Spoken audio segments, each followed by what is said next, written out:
Boa noite, gente, tudo bem com vocês? Hoje estamos aqui no nosso 19º dia do nosso devocional diário de Uma Vida com Propósito para que estou na Terra, do Rick Warren. E o tema de hoje é Cultivando a Comunidade. Ontem falamos, sobre a importância da comunhão e hoje a gente vai falar sobre como fazer com que esses pequenos grupos que a gente frequenta, que a gente falou no dia de ontem, que são tão importantes para que a gente tenha uma comunhão verdadeira, sejam cultivados. Como que a gente faz para trazer para esses grupos essa comunhão verdadeira, para que ela possa ser aplicada verdadeiramente? Ontem falamos, sobre alguns pontos e hoje vamos falar sobre alguns outros mais. Mas antes de começar o nosso assunto, eu queria te convidar a deixar um like nesse vídeo e a se inscrever no canal para você ficar por dentro de todas essas mensagens diárias que eu estou trazendo aqui para vocês. E se você chegou aqui nesse 19º dia de paraquedas, eu te convido a assistir todo esse vídeo e no final clicar na descrição no link da nossa playlist e voltar lá no dia 1 e começar essa sequência de mensagens diárias. E vamos começar o nosso assunto com o primeiro versículo de Tiago 3,18. Você poderá ter uma comunidade saudável, sólida, bem-sucedida e que Deus aprova somente se trabalhar duro para fortalecer os relacionamentos, tratando todos com dignidade e honra, A gente falou sobre essa comunidade saudável, forte em comunhão, e aqui Tiago, nesse versículo de Tiago, ele fala, sobre fortalecer os relacionamentos. Isso demanda, um trabalho duro e que a gente trate todos com dignidade e honra. E em Atos 2,42 vai dizer: elas passaram a seguir o ensino dos apóstolos, a vida em comunidade, a refeição comunitária e a prática da oração, A vida em comunidade, ou seja, como esse ponto ele é tão citado na Bíblia, desses pequenos grupos e a importância disso, E assim como o primeiro versículo falou, para a gente ter uma comunidade verdadeira de comunhão, isso existe comprometimento por parte das pessoas que estão inseridas nessa comunidade. Às vezes você não é o líder dessa comunidade, você não vai ser um co-líder dessa comunidade, mas você tem um papel fundamental e pode partir de você trazer essa comunhão verdadeira para esse pequeno grupo. E somente o Espírito Santo pode criar uma verdadeira comunhão entre os cristãos. Mas ele cultiva isso por meio das escolhas feitas e dos compromissos que fazemos. Ou seja, o Espírito Santo traz essa comunhão para nós. Mas é também muito importante o nosso esforço para gerar essa comunidade amorosa. E a gente vê muitas pessoas que vêm de famílias, Quando a gente fala em comunidade, são diversas pessoas com diversas histórias, com diversas personalidades. E a gente vê pessoas que vêm de famílias que não têm essa prática de ser uma comunidade verdadeira, Que às vezes a pessoa passou por várias questões na família dela e que ela não foi ensinada a lidar e a se relacionar com os outros membros da família. Mas é nosso papel trazer essas pessoas para perto e fazer com que elas experimentem essa comunhão verdadeira, Se esforçando para inseri-las cada vez mais nessa comunidade. E ele vai falar aqui alguns pontos de escolhas difíceis que temos que tomar para tornar esses pequenos grupos em verdadeiras comunidades que têm essa verdadeira comunhão entre as pessoas, E a primeira coisa, a vida em comunidade exige sinceridade. Nós falamos ontem um ponto sobre sermos verdadeiros e aqui ele reforça ainda mais isso. Mas de forma que do dia de ontem a gente falou sobre nós se abrirmos com sinceridade dentro dessas comunidades. E aqui ele está falando nesse segundo ponto da gente ser sinceros com as pessoas que se abrem conosco nessa comunidade, São os poucos os que podem contar com alguém que ame e que fale a verdade para elas, mesmo quando essa verdade às vezes possa machucar, mesmo quando essa verdade às vezes vai ser um ponto que vai fazer essa pessoa refletir. A comunhão é sabotada quando a gente tem medo. A gente tem medo de expressar aquilo, expressar, né, a sinceridade na vida de uma pessoa quando a pessoa está desmoronando. Às vezes a pessoa se abre nessa comunidade com a gente, às vezes a pessoa... E ninguém tem a coragem de falar verdadeiramente o que aquela pessoa precisa ouvir naquele momento.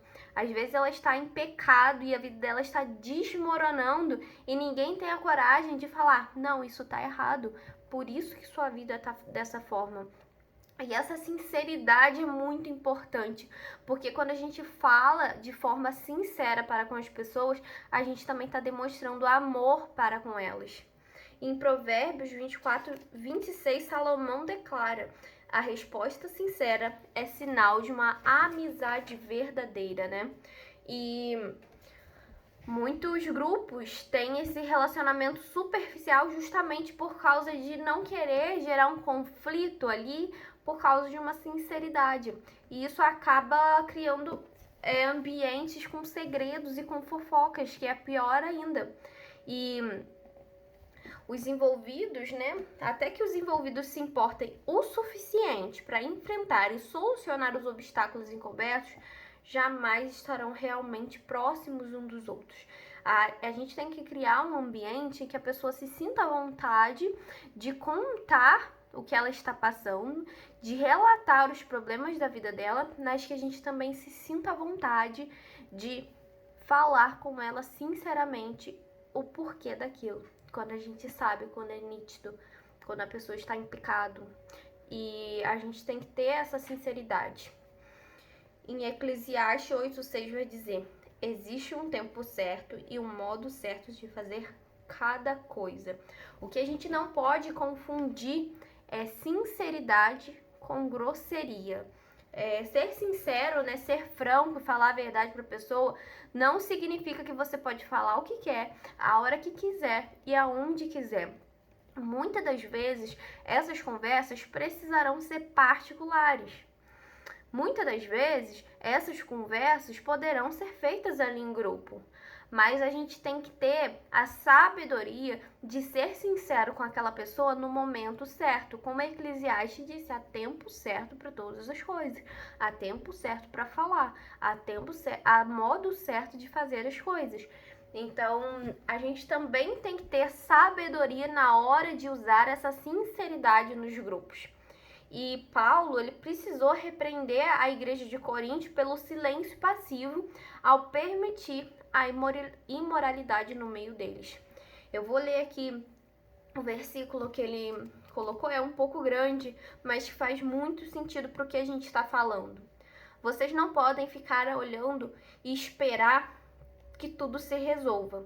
Tratem da questão e resolvam o problema na autoridade de Jesus, nosso Senhor, que estará presente entre vocês. Submetam a conduta deste homem perante todos. A arrogância e a insensibilidade de vocês nessa questão me perturbam. Vocês trataram o caso como se fosse nada. Escrevi na minha carta anterior que vocês não devem se sentir à vontade com quem vive na promiscuidade. Não quis dizer também que vocês não devem ter tipo de relacionamento com gente fora da comunidade. O mesmo vale para os corruptos de nenhum tipo e para os religiosos impostores. Para não ter contato com esse tipo de gente, vocês teriam que sair do mundo. Mas estou dizendo que, quando o amigo que alega ser cristão se comporta de modo promíscuo ou corrupto, cheio de revolta contra Deus ou contra os amigos, se embebeda ou se torna explorador, vocês não devem agir como se tudo isso fosse normal. Não podem simplesmente conviver com isso como se fosse um comportamento aceitável. Não sou responsável por aquilo que os de fora fazem. Mas será que não temos responsabilidade nenhuma pelos que são da comunidade cristã? Será que não é a sua responsabilidade advertir aquela pessoa sobre o que ela está cometendo de errado? Será que não é da sua responsabilidade esclarecer para aquela pessoa que o que ela está vivendo hoje são consequências dos pecados que ela está cometendo? que a gente reflita um pouco sobre isso, né? Quando a gente fala em comunidade, a gente fala em se importar um com os outros. Então é da nossa responsabilidade abrir os olhos daquelas pessoas que às vezes podem estar com vendas e não estão enxergando que tudo que ela está passando é espiritual. Então que nesses grupos a gente venha trabalhar essa questão da sinceridade de forma correta, sem sermos grosseiros. E a vida em comunidade existe humildade. A presunção, o convencimento e o orgulho obstinado destrói a comunhão mais rápido do que qualquer outra coisa. A Bíblia diz também, né, que Deus se opõe aos orgulhosos, mas concede graça aos humildes. Então, o orgulho impede a graça de Deus em nossa vida. E é a graça de Deus que precisamos para ser curados, transformados, crescermos espiritualmente e ajudar uns aos outros.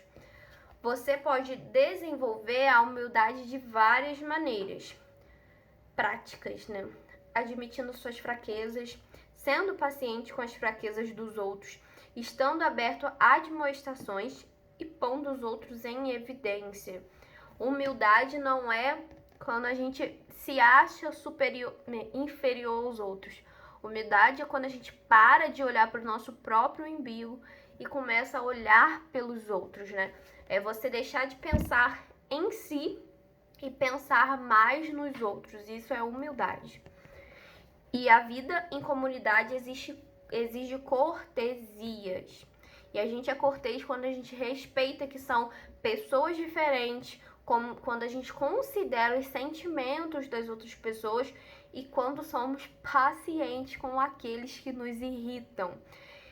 Em grupos, sempre vai ter aquela pessoa que é mais difícil de se lidar. Ou até mais de uma, na verdade. Mas a gente tem que exercer a cortesia. E uma forma muito clara da gente aprender a exercer isso é tentar conversar com aquela pessoa e entender o passado dela.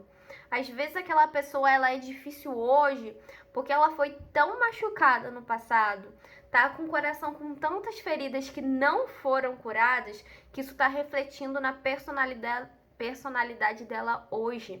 E é importante a gente entender isso para quando ocorrer situações difíceis, nós podemos lembrar, né? Poxa, aquela pessoa passou por tanta coisa e ela precisa ser curada, ela ainda está no processo de cura.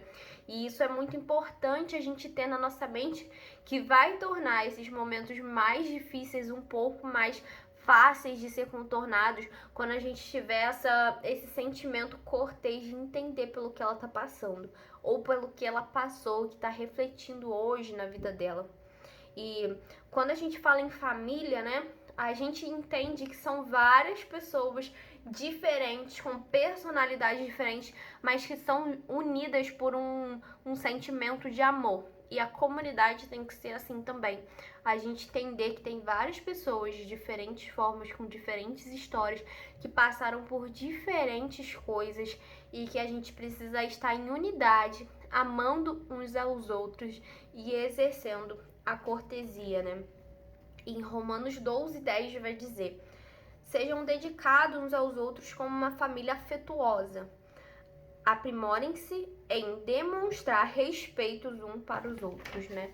A gente tem que respeitar as diferenças que a gente vai encontrar em meio a essas comunidades.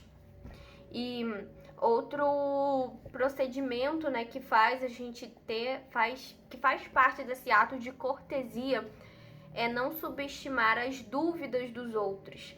A gente vai encontrar pessoas também nesses grupos com diferentes dúvidas, com diferentes níveis de conhecimento. Eu iniciei sem saber nada. E a importância da gente estar num grupo que as pessoas são cortês é de justamente a gente poder colocar as nossas dúvidas ali no grupo sem ter vergonha, sem ter medo de um julgamento, porque as pessoas que estão ali, elas nos amam e elas vão entender as nossas dúvidas, né? E a vida em comunidade existe sigilo, gente. Pelo amor de Deus, os pequenos grupos que a gente trabalha essa questão da comunhão, de contar, de umas ajudar as outras, né? De contar sobre a vida pessoal de cada um, tem que ser sigiloso. O que foi compartilhado naquele grupo tem que ficar naquele grupo. O que foi compartilhado ali naquele momento tem que ficar ali. Você não pode espalhar o que foi falado ali para as outras pessoas, senão vira uma fofoca, gente. Então, que a gente tenha em mente a importância do sigilo. E isso vai fazer as pessoas confiarem que elas estão num ambiente de que elas possam se abrir sem ser julgadas e que o que elas falarem ali não vai sair dali, porque são pessoas confiáveis, que mantenha essa unidade e essa abertura para poderem confessar os seus pecados, uma ajudar as outras, uma admoestar as outras, e que elas possam ficar unidas sem gerar um ambiente de fofoca externa. E a vida em comunidade existe constância, gente. Relacionamentos exigem tempo. Relacionamentos exigem gerar confiança. Gerar confiança exige tempo. Não passamos tempo suficiente juntos e o tempo que passamos é quase sempre gasto para ouvir uma única pessoa falar. Isso em relação à igreja, né? Quando a gente tá num culto, a gente passa o tempo ali ouvindo uma única pessoa falar. E justamente a comunidade é o contrário disso, é que as pessoas possam compartilhar, né? Comunidade, para quem não viu, né? A mensagem de ontem, a gente está falando sobre células, sobre connect, sobre reuniões, né, de estudos bíblicos. Essas comunidades são feitas, né, formadas justamente para que todas as pessoas possam compartilhar, possam tirar suas dúvidas, possam se abrir, né, possam realmente gerar um ambiente ali de confiança. E viver em comunhão requer investimento de tempo, né? A gente precisa entender que para que a gente gere essa confiança no meio, para que a gente gere esse amor, para que a gente gere essa unidade, requer tempo, requer investimento de tempo, né? E juntando os dois capítulos que a gente falou aqui, as características, né, da comunhão nos pequenos grupos, que são importantíssimas, compartilharemos nossos verdadeiros sentimentos, né? A gente tem que estar disposto a fazer isso nesses pequenos grupos, que é a autenticidade que a gente falou lá atrás, ontem, né, no caso. Incentivaremos uns aos outros, reciprocidade, que a gente falou ontem.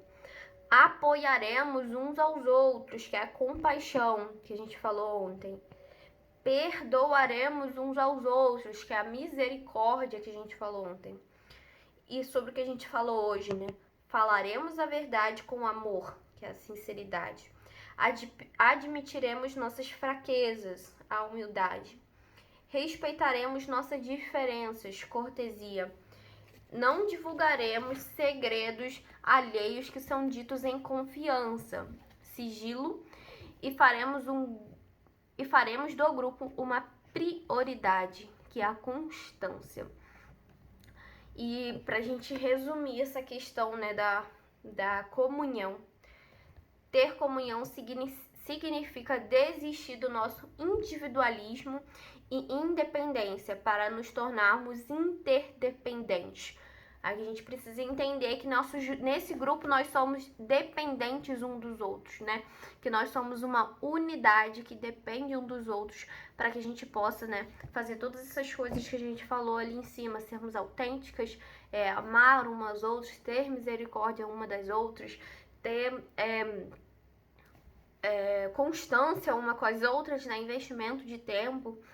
E os benefícios dessa vida em comunhão, desse compartilhamento dessa plenitude com os outros, né, são super recompensadores e edificam a nossa fé, como a gente falou ontem, né? E agora o tema pra gente refletir nesse dia de hoje. Comunidade exige comprometimento.